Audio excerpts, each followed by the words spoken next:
Hello everyone, welcome back to the Artist Dialogue. This is me, Saud, and my co-host Ash Mohammed. Hi Ash, how you doing?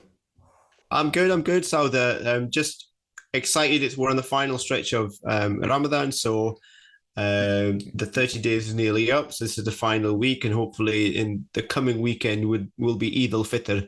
So that'll be the celebration of Eid for Yeah, Muslims. So excited.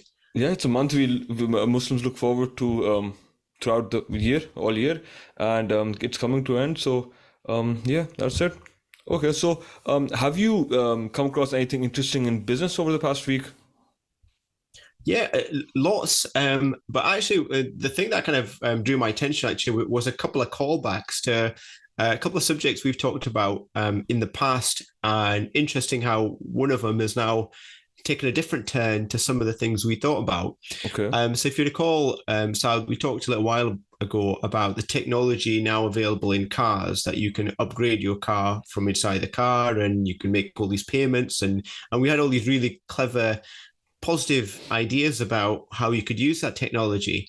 But unfortunately, kind of possibly a reflection of society or the world we live in, there's been a patent gone through by Ford. Okay. And believe it or not, the patent is around taking away services from people who fall behind on payments. Okay. And so what they've done is the patent basically says there's technology now inbuilt into the cars, or they have the potential to inbuild. So if you lease a car, and obviously in the States is far more kind of common in the UK where credit is huge in the States. And say for example you fall behind on payments, they have the ability to remove some of the features of the car as almost like a warning to you to say, Saud, you've fallen behind on your payments. If you don't make another payment, we're gonna do X, Y, and Z. And Hmm. some of that might be the switch off your sound system or the switch off your heated seating. Hmm. They then eventually have the ability to switch off the ability to for that car to drive on certain days. Now, what Oh. kind of, and then eventually, in theory, the patent allows them to, switch the engine off even to the point they can recover the vehicle, as in Hmm. autonomous driving, and go, we'll just recover the vehicle. So quite kind of kind of almost like a negative use of that technology. But the other bit I saw was there was another patent, and I've forgotten which country it was, but they put patent through effectively for vehicle management. Okay. And if you obviously we all kind of commute at some point or other to work, and there's always congestion. And if you've done any kind of reading on congestion is just, human reactions to movement. And if it takes you 4 seconds to go from a standstill to move, it then takes me 4 seconds, 4 seconds, 4 seconds, 4 seconds. If you've got 100 cars, that's 400 seconds, 1,000 cars, 4,000 seconds, Yeah. which is why congestion happens. And then whenever you kind of eventually start moving, you're always wondering, well, why the heck did I move? I'm waiting, looking to see if there's a broken down vehicle or something, but there isn't. Hmm. And that's the issue, the time delay. So they're already talked about. So not fully autonomous cars, but cars that effectively stop congestion. Hmm. And so there's points where they'll kind of take over.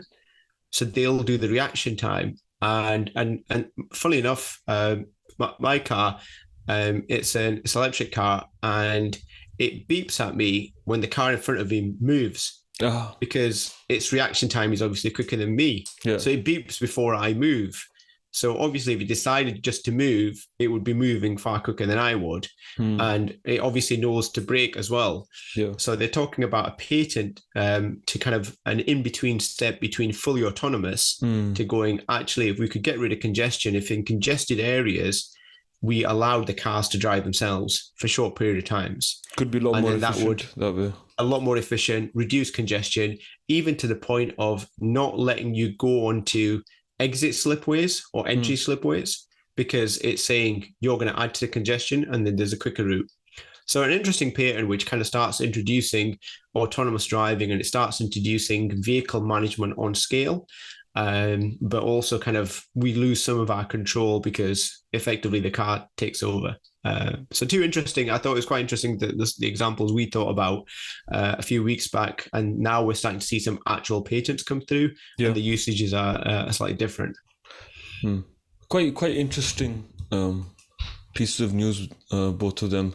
I think when you talk about the one when it comes to taking away services, I think that's quite interesting because there's two things that come into my mind. The first is uh, people that don't make their payments.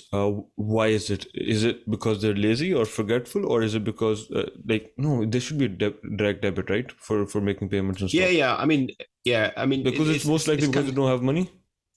I would say most likely they don't have money. In America as well, it's slightly different. Contracts, they're not always direct debits, they're standing order type equivalent. And they've also got an equivalent of a push payment Yeah. where the customer has to generate the payment. So there's lots of opportunities for missed payments. Yeah.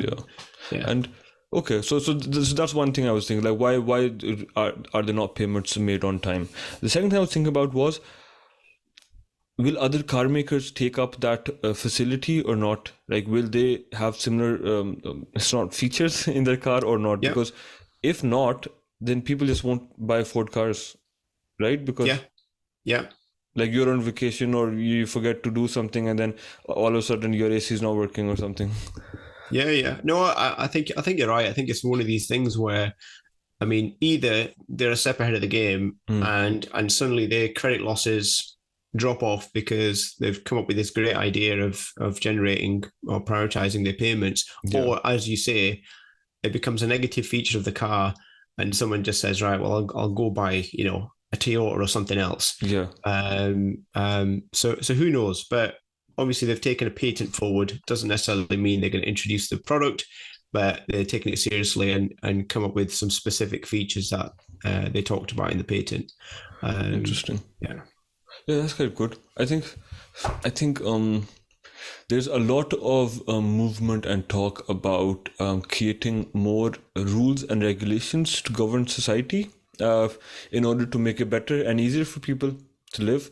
Um, uh, you talked about congestion and you said that cars would take over. I can see how a lot of people would not be happy with that.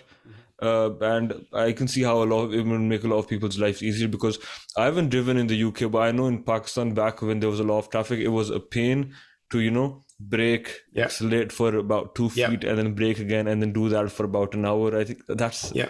that's worse than a 4 hour drive. Yeah.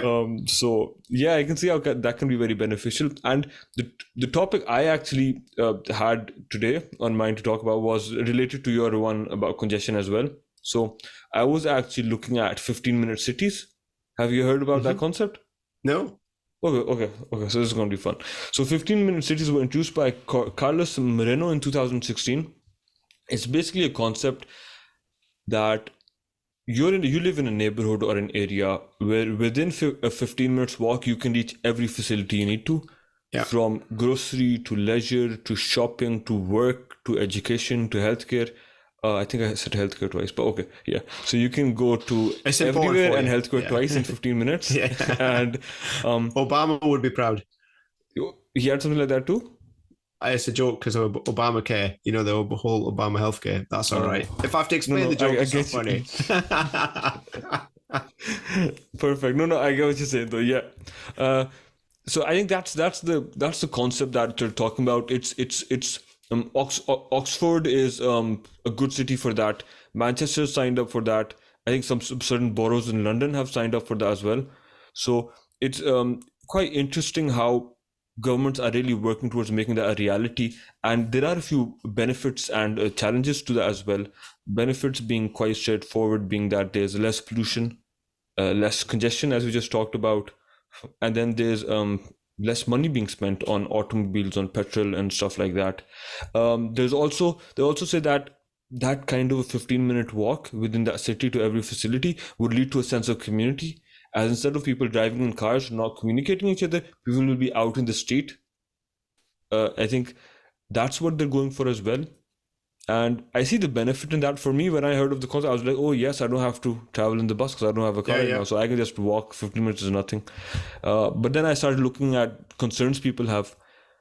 One of the biggest concerns people have is newer cities or extensions to cities. As cities grow bigger, they're made with the driver in mind, with public Mm-hmm. transport in mind. They're not made in 15-minute walkers with in mind. So that's something they have to work around. especially in the US. Most cities in the US are built with drivers in mind. So that's something they have to look at. People are concerned about travel restrictions, uh, especially when it comes to pandemics or Mm-hmm. security or safety. Are you allowed to leave your 15-minute zone? What conditions can you leave your 15-minute zone in? Will lockdowns be implemented on zones in case of a future virus outbreak, which I hope doesn't happen? Yeah. So there's quite a few concerns like that. Mm-hmm. What do you think about that? It's interesting. No, I think I mean, it's an interesting concept, but if you probably think right now, you probably have most of that within 15 minutes. So if I think, yeah, I've definitely got retail, I've definitely got healthcare twice within 15 minutes. I've got a gym within 15 minutes. So I've got most of that, Hmm. but it's probably choice. So I still choose not to go to that gym Hmm. because the gym I go to has the facilities I want to use. So this Okay. gym doesn't have a pool or a steam room, for example. And after my Friday treat is a steam room after the gym. That's kind of so my gym has to have a steam room. Hmm. Um, the same with shopping. So, for example, you might have an Asda, but you want a Lidl, Hmm. or you've got a Lidl, but you want a Tesco. Yeah. So I think if you thought about it, quite a lot of people will have a 15-minute city equivalent, Hmm. um, but it's whether it suits your purposes. And so does it still stop you wanting to go outside that to do what you wanted to in terms of, the right gym or the right shopping place or whatever? I guess it also depends on where you live. Yeah, Because of course. Yeah. if there's so while you were talking, I was thinking about it as well. I've got grocery 15-minute walk. I don't have shopping 15 minutes close to me, but I've got the Yeah. gym and other entertainment facilities 15 Yeah. minutes. But then work is a 20-minute bus ride. If Yeah. that was reduced to a 15-minute walk, that would make life so much more fun. So yeah, Yeah. I guess Yeah. Yeah. we're already there in some ways, but there's a way to go in a lot of ways. And a Yeah. big part of that 15-minute city is the dependence on cars would reduce. So people Yeah. would not have cars then. You'd hope so if Yeah, they and if they these roads would turn into walkways or cycleways. So that's yeah. the idea Yeah. they have in mind. I think quite interesting. Yeah. What would be, I think, and I don't know if I'll have to look at the Office of National Statistics, but it'd be interesting to see what the traffic position has been since COVID, Hmm. because the proportion of people now working from home is a lot higher than it was pre-COVID. Now, that should translate to less traffic. However, whenever I'm in driving to work still, if I'm driving to Edinburgh, I still feel I hit the same amount of traffic I did pre-COVID. If I'd leave at 7:30, I have to leave at 6 a.m. to avoid the traffic. Um, so I don't personally see the difference of suddenly reduced traffic, Yeah. but that would have been an assumption you would have quite easily made pre-COVID to say, well, all these people are working from home now.